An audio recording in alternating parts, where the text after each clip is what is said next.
What's going on, everybody, and welcome back to another episode of the Nerd Gen Report, The Void.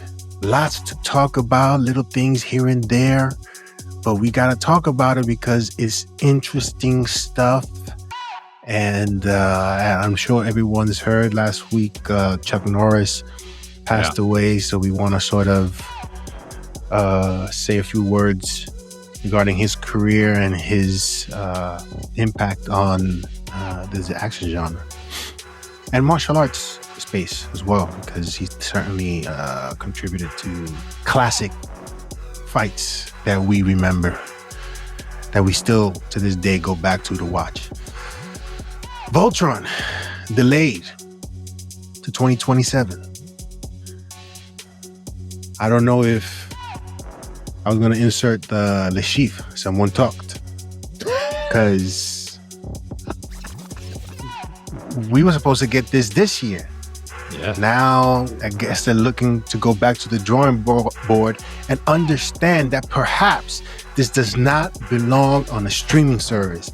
This belongs on the big screen so that people can be in the theaters to chant the words.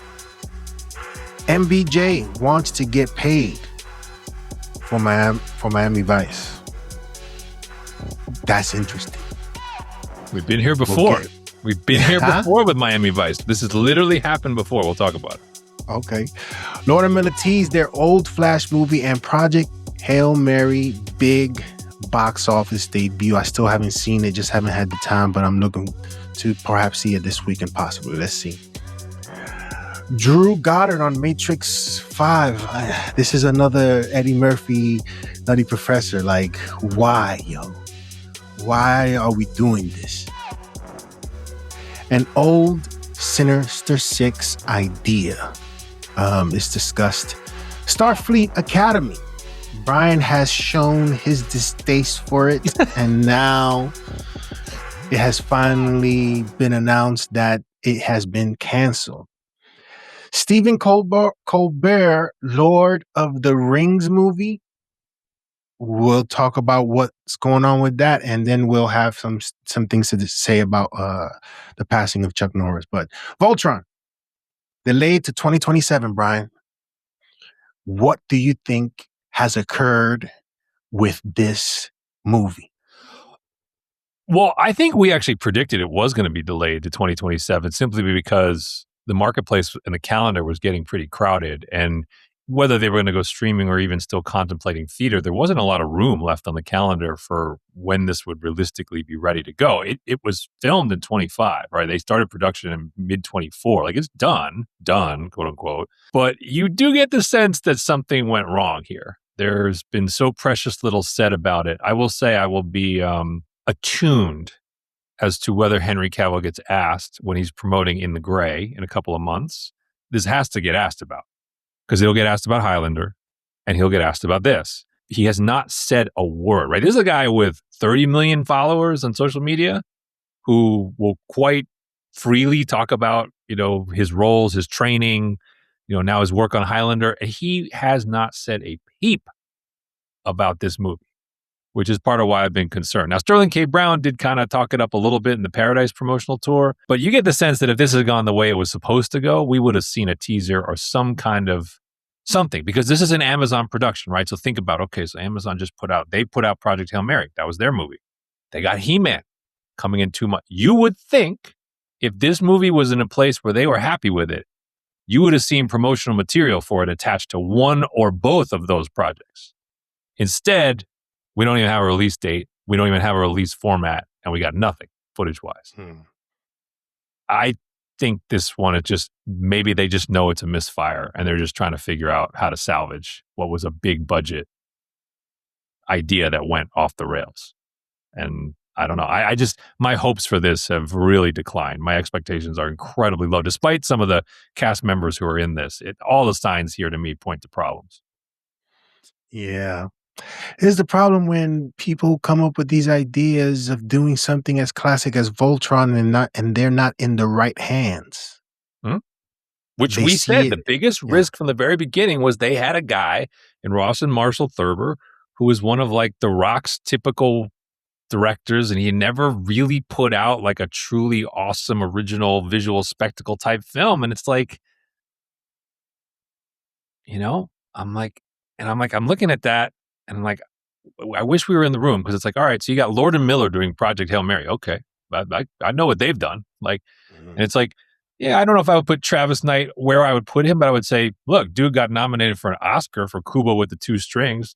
Dude made a very creditable Bumblebee movie. Like, okay, he's got chops. I'll give him a look.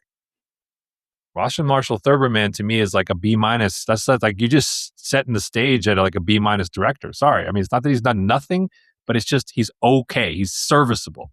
And Voltron ain't serviceable. He's spectacular. Nah, yo. Voltron is opportunity. And if you don't capture that, that's it. You lost it, yo. You lost it. Voltron, something that's never been done before, but you can sort of look at the Pacific Rim and just imagine the possibilities, right? But that was Guillermo del Toro, right? That's in different hands, right? A guy who understood creatures and scale and action and sci-fi.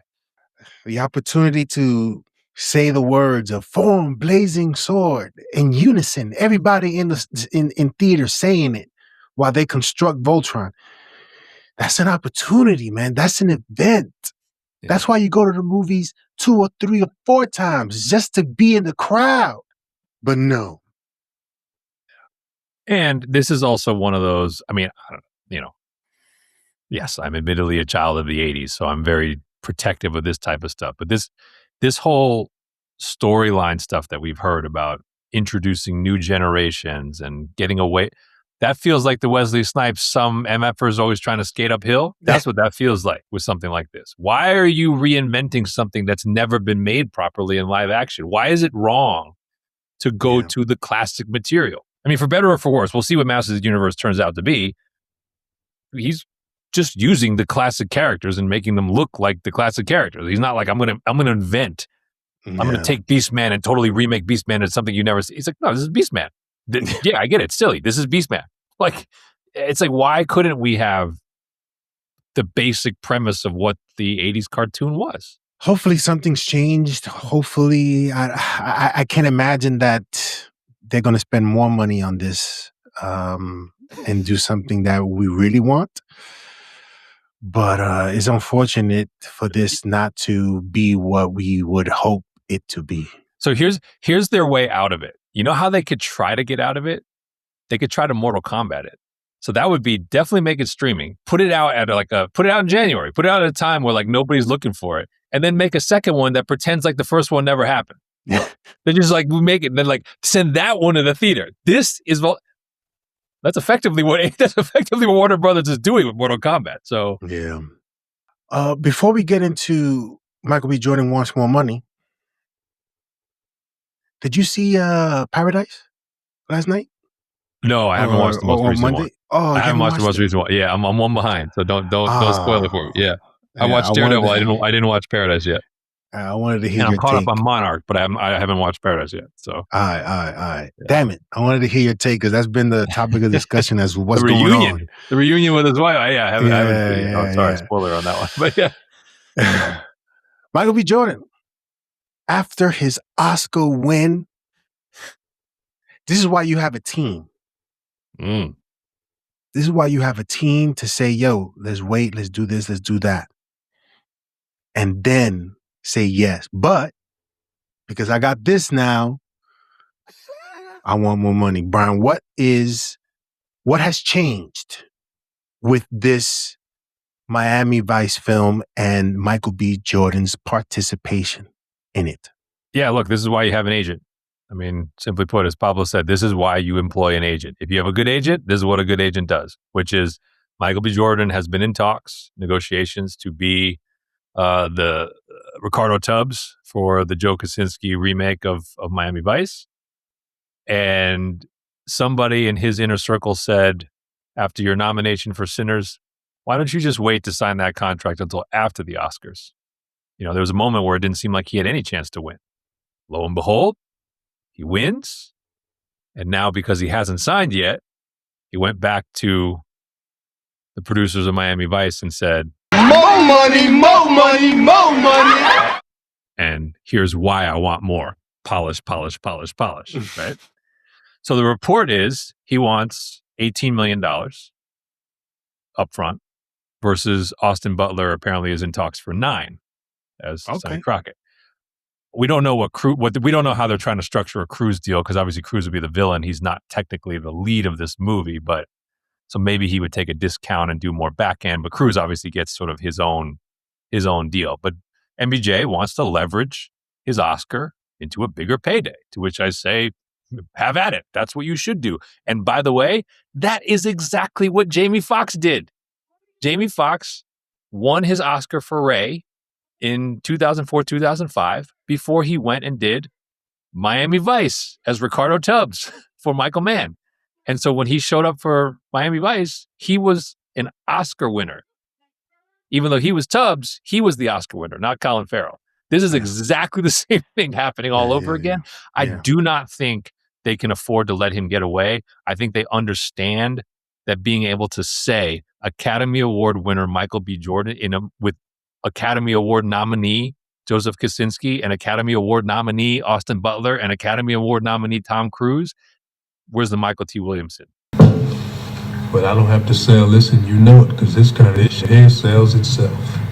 I think they will get this done and just eat the budget. But good agent to not take that deal until after the award season. When you get one of those, it says a lot, and the price tags just goes up, and that's just what it is. So good on him. Hopefully he gets what he wants. I also think the other reason that this will get done, even at higher cost, I think he understands he needs this movie because Coogler's not directing it. I think it's important for Michael B. to have a next big thing where Ryan Coogler is not steering it start to finish, because he definitely benefits from that and he's smart enough to stick with them. But you do have to grow into at least a somewhat inner circle of directors where you can be at your best. And I think this is an opportunity to do that. Where I think it gets really interesting, where I'm kind of TBDing this, is how does it change the script? Because normally, right, if you think back to the TV series, Don Johnson's the lead, right? Sonny's the lead, not Tubbs. Tubbs is the sidekick. He's the partner. Yeah. But if Michael B. is the reigning Academy Award winner, he ain't sidekicking for anybody. So do you have to change? Yeah. Do you have to do a little script doctoring to make sure his part is maybe the bigger part or maybe the glitzier part relative to even Austin Butler's part? That's where I think this might get a little bit interesting creatively. Interesting. Let's see what happens in the next few months. Because is there a date for when this is supposed to start production?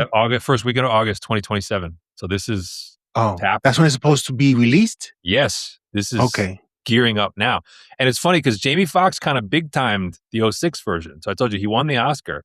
And Michael Mann very publicly has said, you never got to see the original scripted finale for that Miami Vice. Albeit I think the gunfight at the end of that movie is spectacular at night. The sound effect, I think it's really well done. But he said there was one they were going to shoot, I think it was in the Dominican Republic, not in LA. Or not in Miami, sorry. And there were safety concerns, real or imagined, about what Mann wanted to do. He actually wanted to have some sort of massive like gunfight in the streets of the Dominican. And Jamie Foxx big timed it and basically was like, I'm too good for going down there. You want to do a finale with me, you're going to shoot it in Florida. And that's what they did. So Mann has said, like, you never got to see the original ending of that movie because of that. Interesting. Yeah, that's what you hope doesn't happen, where people sit and start saying what they want to do instead of what they were hired to do, right?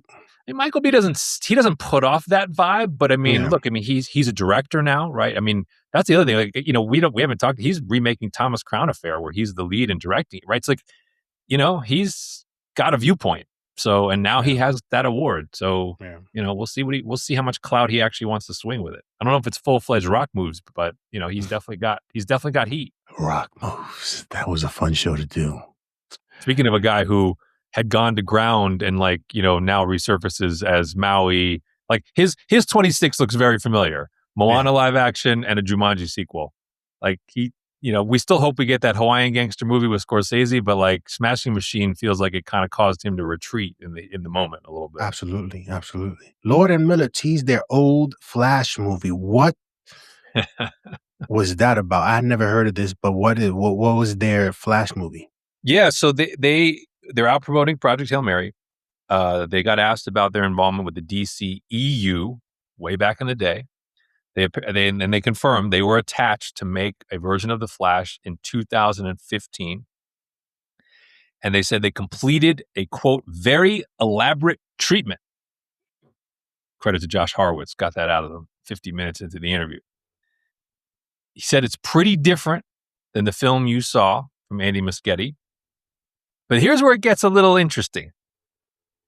Lord said, quote, it's a really good idea, and I'm afraid to not be able to use it someday. That's all I can say, end quote.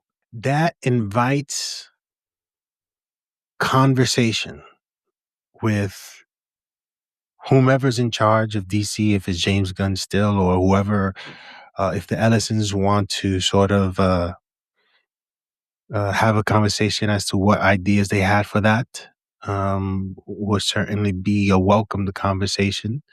Certainly because of their success and what they've been able to do as of late. A Flash movie done the right way with good effects, great actor is interesting. And I think that conversation would perhaps certainly happen at some point based on what they're saying right now, because they're keeping it real tight in terms of not saying too much about it, but that I think invites conversation.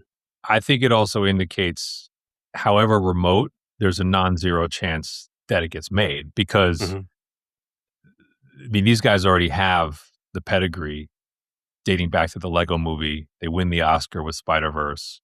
And now this movie is going to get nominated for Oscars. I don't know how many it'll win. I kind of tend to think probably not winning so much, but you'll get nominated.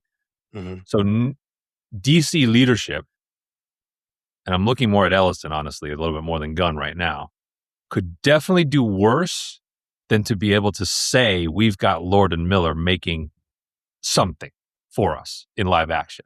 And if the Flash is the thing they were passionate about, that they had already designed and developed, if nobody knows anything about the story and it's not what we saw in 2023, why not?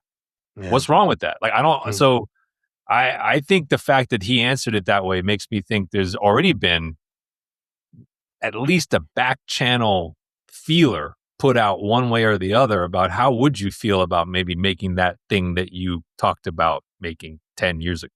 Yeah. Which I would be interested because I do think tonally they come from a little bit of that comedic background, but they've clearly shown they have the dramatic chops and the visual chops. And a good Flash to me is both. Like a good Flash is kind of funny. Like he does have a sense of humor. Yes. And so I feel like this definitely has me on the lookout for maybe you will see a Lord and Miller Flash movie in the new or next kind of regime of DC. That first Flash movie, although it had some high points with Batman and Michael Keaton's performance and, Supergirl, the Flashpoint, the animated movie is that's classic.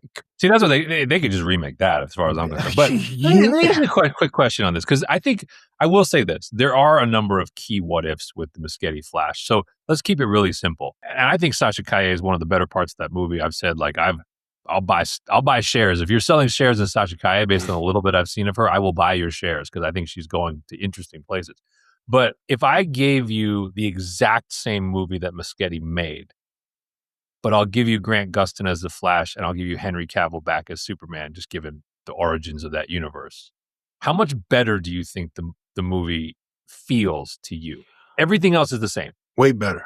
So if that's the case, that's what I'm asking, right? Because it's like, is it a little better? Is it like it changes how you remember everything about that movie? If nothing else changes, I think I still would have a problem with some of the effects. Agreed. But I think the performances would be different.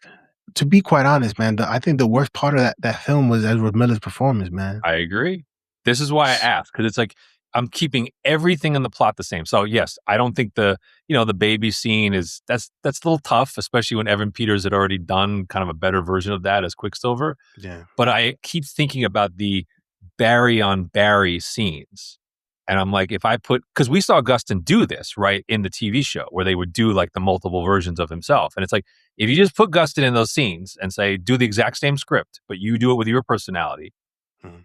And then we know that they originally wanted it to be Cavill Superman in that prison, not Supergirl. They were forced into a plan B. Mm-hmm.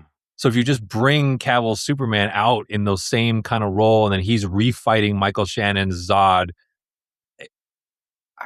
and you've got Affleck in the movie, and you've got Gal Gadot in the movie, I know it's better. I'm just trying to decide whether it's better enough to where we actually look at it as like, that's a movie we go back to and we're kind of like, we're really excited about going forward. Yeah, I think it would have been different, but I think we still would have perhaps been let down with some of the effects that they chose to implement there. But it certainly would have been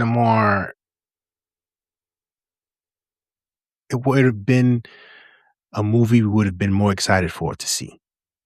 Because I think going in, I was not looking forward to seeing it, but I went to see it just to, Well, we were told.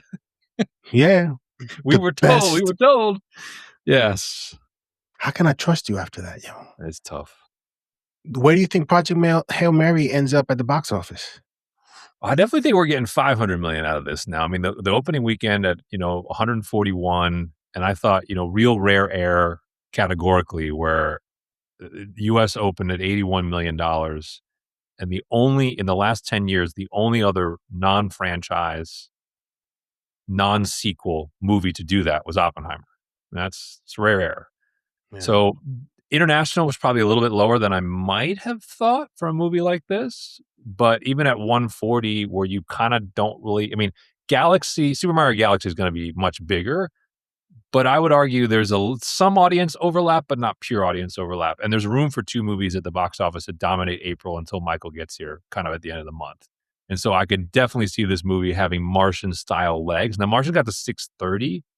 I definitely think this thing can get north of 500 and get into that 500, 550 club, which, I mean, for what it is, yeah, it's expensive, but that's a massive win for Amazon. It's a massive win for Gosling. It's a win for Disney because he's going to lead Starfighter next year. Like, it's a win for original storytelling because it's obviously not, coming from the traditional corners for something like this. It has obliterated the expectations, and people seem to, cinema score, people are really enjoying what they see. Yeah. And the 2 hours and 40 minutes is not deterring people, which actually I'm a little surprised at, to be quite honest. Yeah, 2 hours and 30 minutes, 40 minutes is a while. But if it's a good movie, you don't care. Yeah. Drew Goddard on Matrix 5. What's the story on that, Brian? First off, Drew Goddard I think he's on my, do people realize in his kind of most underrated list at this point? I mean, his filmography and his credit list is a really interesting one because he's got, he adapted The Martian. He's almost certainly going to be nominated for another Oscar here for adapting Project Hail Mary. He is the creator and showrunner of Netflix Daredevil. That is on his resume for all time. He's got some horror chops. Cabin in the Woods was like a pretty successful little thing that he developed. Like kind of just a varied guy that does interesting stuff. And he is literally the only reason I even care about the Matrix franchise anymore was when they said, hey, they're taking it from the Wachowskis. And they brought Drew Goddard in to kind of oversee and develop a new something in the Matrix universe. And I was like, it's a name I notice. And so he talked about two things on the promotional tour, which I thought were notable for our genre, one of which was Matrix 5. He didn't give away much about what he's doing. He did say something that actually made me a little concerned in that he said he didn't really understand why Resurrections didn't resonate with more people. Oh, that's a problem. And I'm like, I could sort of answer that for you. That's a problem. So I'm like what? I think there are people who do defend it as the satire kind of is supposed to be. I just am like, I don't know how you defend it visually, given that these are the same people who gave you the first Matrix, and this is what you got 20 some odd years later. It looked like this. I can't defend that. So that's the thing that has me concerned. But then he also dropped some knowledge about Spider-Man. Yeah. He said that he had a Spider-Man versus Sinister 6 movie that basically was in development and it was happening.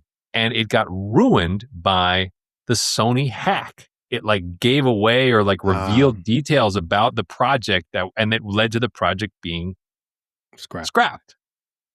And the only thing that got stuck in my head about that is that predated all of this nonsense we got with Morbius and Craven and Madam Web. And I'm like, what if the guy who did Netflix's Daredevil had been the one who brought Sinister 6 to screen years earlier? How different would our sort of relationship to Sony's Spider-Verse look like today? I'm not guaranteeing it would have been a classic. It just made me really curious for like because he didn't say much about what he intended to put on screen, but just that it was happening. Like it was like a green light happening, and then the hack happened and they scrapped it. Yeah. That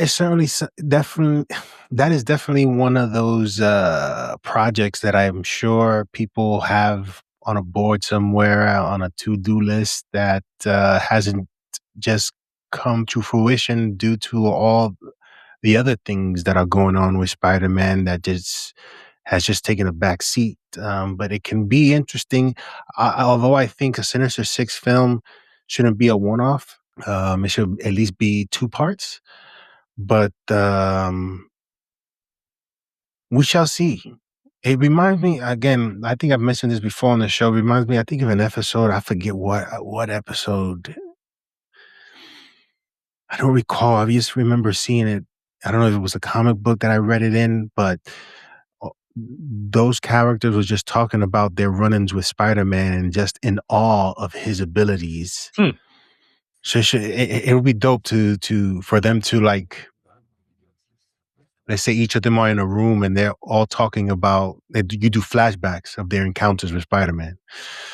That would be interesting, but we'll see one day. I'm pretty sure will happen, the Sinister 6, because that's been talked about for years and years and years and just haven't gotten around to it. But I'm pretty sure one day we will. Starfleet Academy canceled, Brian. Your thoughts? Because you've been following it. I don't know if you've stopped watching it, but what are your thoughts on this? I didn't make it to the end, but if you recall, when I kind of reviewed the first couple episodes, my first reaction was this just didn't feel, because it was getting good reviews. Like that's what got my attention. It really wasn't really on my radar. And then the reviews came back and they were pretty good. And I was like, oh, maybe I should check this out. Maybe they found something. And this idea has been teased for a long time, this idea of a Starfleet Academy type of production. But I went and watched it and I was like, it fit with so much of the Alex Kurtzman Star Trek universe to me, which is it sort of misses some of the core foundational elements of what I consider to be true Trek and what I think a lot of Trekkies consider to be true Trek. Mm-hmm. And it was very divisive among audiences. And the reason why I put this on our void list is, remember, we've had the statement from Ellison inbound, kind of when they were resetting the universe. We got a statement from Rod Roddenberry saying they were going to go for disruptive change in resetting Star Trek. And this show originated under the old umbrella. And I just saying to you, like, here's yet one more example of the paint's not even dry in the offices. And the new people in charge are like, this thing is out. Like, no more of this. Now, I think there's actually another season that was already in the can shot. So you may see a dump of the second season at some point. Yeah. But this to me is like, just keep circling these examples of how David Ellison wants to run business here. And it's a merciless axe of stuff that they want to, if they want to reset it, they're resetting it. And I know people are like, you guys are crazy to talk about that with DC. I'm like, okay, but here's it's happening. Here's another example of they're not letting this stuff kind of just fester and hang around. If they don't feel like it fits with the vision, that's it. And I'm not terribly sorry to see it go, personally, because I don't think, like I said, I just don't think it captured the elements of Trek that make Trek differentiated in sci-fi space. Stephen Colbert, Lord of the Rings movie, Brian. What is that about? Yeah. So the reason why I had these two things side by side is because You want things that are gonna get canceled? I'm already circling this. Okay. So there was some sort of like Lord of the Rings anniversary or celebration day. So Peter Jackson popped up and announced that Stephen Colbert was going to write and develop the next Lord of the Rings movie, which is like a sequel to the Lord of the Rings trilogy that we saw or whatever, an original story. And it was like the special announcement, this big deal. It's been like all of the press. Okay. So let's connect these dots. So Warner Brothers is set to be acquired by who? Paramount. Stephen Colbert hosted a show, coming to the end of hosting a show on what network? CBS, which is owned by Paramount. What happened to Stephen Colbert's show the second the Ellison family came in with Skydance and acquired Paramount, was trying to get approval? And, you can Google everything that was said about that situation. His show was canceled. So you're telling me the same guy that you took off a late night immediately upon getting in the door, you are going to let develop a movie in one of the biggest IPs that you're acquiring once the deal closes? No. Yeah. I am skeptical to the max that this ever happens. Yeah. And I'm almost shocked that it got announced. Like, when does it get announced? Yesterday. Wow.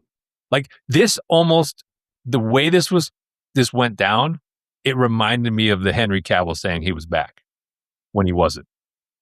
That's what it reminded me of. I was like, because we've heard about, Ellison telling Zaslav, hey, put the brakes on a lot of stuff until we can get in there. And I'm like, you guys not only announced a new Lord of the Rings movie, but you announced it in the hands of a guy that they are taking off the air on the side of the acquirer. I am suspicious. Yeah. Like, it's hard to take seriously. Exactly. It's hard to take seriously. But if they move forward, they must believe in something that he's doing, because it's something. To even announce it takes, a lot of courage to announce and confidence to make an announcement on that. Given how people feel about this trilogy, and to make an announcement that this guy is writing another trilogy or sequel to that is, he must have did a hell of a pitch. Hell of a pitch. Like, Zach, teach me your methods. I think Zach's a great pitch man. Are you kidding me? Oh yeah. I think when he's in those rooms, because he has such I think he's actually a great pitch man. Absolutely. And finally, we want to sort of say a few words about Chuck Norris and his passing. Condolences to his family and his friends. Obviously, we all know, especially if you grew up around the time that we did, what he's remembered for. He did Walker, Texas Ranger. I saw very few episodes of that. I saw his mission in actions when I was a kid. But though obviously the one fight sequence that I saw as a kid and continuously watch whenever I get the moment to see it, and they're hardly ever on TV, but if they were to be on TV, I'm definitely stopping to watch it. And that's Return of the Dragon with Bruce Lee. Mm-hmm. And that fight scene in the Coliseum, which is obviously a classic. I see it coming up on my feed in terms of him talking about that moment when Bruce called him and talked about doing that scene. And Chuck Norris asked, "Do I have to lose?" And we're like, "Yeah, you gotta lose." But he was like, "Yo, but when you fight," because he started watching some of his movies that he did in China. Like, "Yo, these dudes don't even touch you." And he's like, and Bruce was like, "Now we'll make it a back and forth situation," which was a good call. And the rest is history with that fight scene. Brian, what were your thoughts when you heard the news? So 86, I thought in somewhat fitting fashion, the last thing he posted on socials was a video of him training and fighting like 3 days before he was rushed to the hospital. I'm like, that seems very appropriate for a guy who I think weirdly might be remembered as much for the memes and this idea of him almost being larger than life, that kind of came about late in his career and sort of organically, not something that he did specifically, but I mean, you could just Google it. I mean, I don't mean to like make light of his passing at all, but there was a part of me that was sort of thinking when I saw the news, like how long before someone tweets something to the effect of like, Chuck Norris is so alive that it's actually death itself that has died, not him. Because that would be more in keeping with, what his aura sort of became. But I was curious as to what your relationship was to him in the 80s pantheon. Because you're right. They don't put his movies on TV as much, I think, because they feel like the climate has changed a little bit around a lot of the stuff he made, right? So like, The Missing in Action is a Vietnam POW sort of action series, right? They don't really revisit that in the same way that like, I honestly think you don't see First Blood as much maybe as you used to, 15, 20 years ago for the same reason. But I think like where you tend to see Norris is on the streamers. The streamers have his catalog in a lot of places because the movies are highly rewatchable. He's very credible as an action star. They're usually pretty compact and he's just a little different. Like he's not as physically imposing as a Stallone or an Arnold. Yeah. But he has this voice that you almost associate with like a meditation or a spa. It's like very gentle and very soothing. And yet he uses it in the context of being, a martial arts action star. Yeah. So I agree with you. It starts with the Bruce Lee movie, which by the way, I watched the fight. I literally watched the fight the day he died. I was like, that's like the first thing I did was I rewatched the fight. I always forget how much cat footage there is in that fight where they that cat on the wall. I was like, when I started seeing, I was like, I always forget there's like a cat as they go back and forth, which I think is really, really funny. No, that's sort of my relationship to like, again, in movies we would not see on TV much anymore, but he was, and I don't know if he was a WPIX cornerstone. Absolutely. Channel 11. Channel 11. Every one of his movies. Delta Force, like, the Octagon, Missing in Action, Invasion USA. Like, I've seen all those movies like 20 times just because they'd be on TV. And that's like, you had like 6 channels. And he was like one of the actors that dominated that. So yeah, that's sort of my relationship to him. But yeah, there's never really been anyone else like him. I actually I love the wink of his cameo in The Expendables because it's so over the top. It plays on this whole idea of he's larger than life and unkillable. And he just pops in and out for like one scene, destroys a bunch of bad guys, disappears into like thin air. And it's like, I thought it was cool that he embraced that late in his life. I don't have any relationship to Walker. I know for a lot of people, he's Walker, Texas Ranger. I never really got into that show. So I don't have any connection to that. He is 80s martial artist and then 70s sort of opponent of Bruce Lee. That's sort of what he is to me.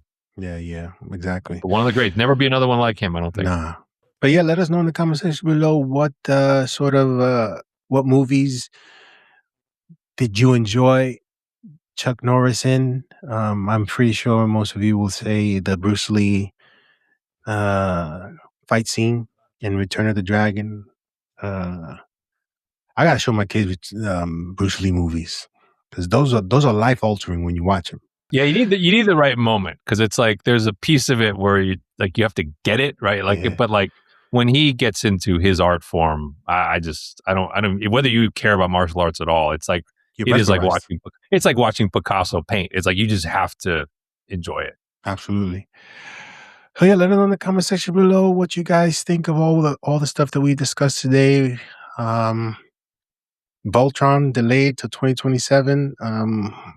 Let's see what happens there, man. Is a missed opportunity if they don't get that right. But I don't know. I don't know if. Hopefully, I would say Brian is wrong in that they just didn't see a calendar or a date that they can fit this in, and just wanted to wait to 2027. And hopefully, I don't know, they make some changes. But I doubt it wouldn't. I mean, although Amazon has a lot of money, they can be like, yo, let's just scrap this and do this over again. I would do that. I'd be like, yo, come on, guys. Batgirl this? Yes, absolutely. Yeah. Michael B. Jordan wants more money. Why wouldn't he? You get one of those, your paycheck goes up. Lord and Miller teased their Flash movie. What could have been and what could possibly be? Who knows? If because they're certainly on a roll. They have definitely a good track record, and their ideas are certainly sought after if they have one. Matrix 5. I don't know if people are matrixed out. I guess doesn't matter who makes it. I don't know. Have we reached the Tron sort of situation where it's like, you know what I'm saying? Are we done with the Matrix? It was a dope idea, but how far can we go into this? I think so. To that point, I think for part of the Matrix's magic is the pioneering visuals of the time. Yes, I think for the franchise. Now, the one advantage they have is the franchise is effectively it's a virtual reality, right? So in theory, it can kind of be whatever you want it to be and look like. So I think for them to recapture some of that magic, I think they have to remember that. They have to find something new visually, action-wise, martial arts-wise, to make people feel like this is the next gen of that. Because they don't stand out right now. Resurrection didn't stand out visually in any way. Yeah. Similar to how James Cameron is approaching possibly Terminator. Right? Yes, agreed. That would be interesting if he does that. Sinister 6. It'll happen one day, just not now. There's just too much going on. Starfleet Academy canceled. They're making way for the new stuff. Stephen Colbert, Lord of the Rings movie. I don't know what that is about, but doubtful that it happens. But they certainly must have heard something that sort of piqued their interest to make an announcement. And let us know in the comment section below what you guys think of all that. And remember, if you haven't heard it anywhere else, you heard it here first on the Nerd Journey Report. Don't forget to hit that like and subscribe, share it with your friends, and we'll see you next time.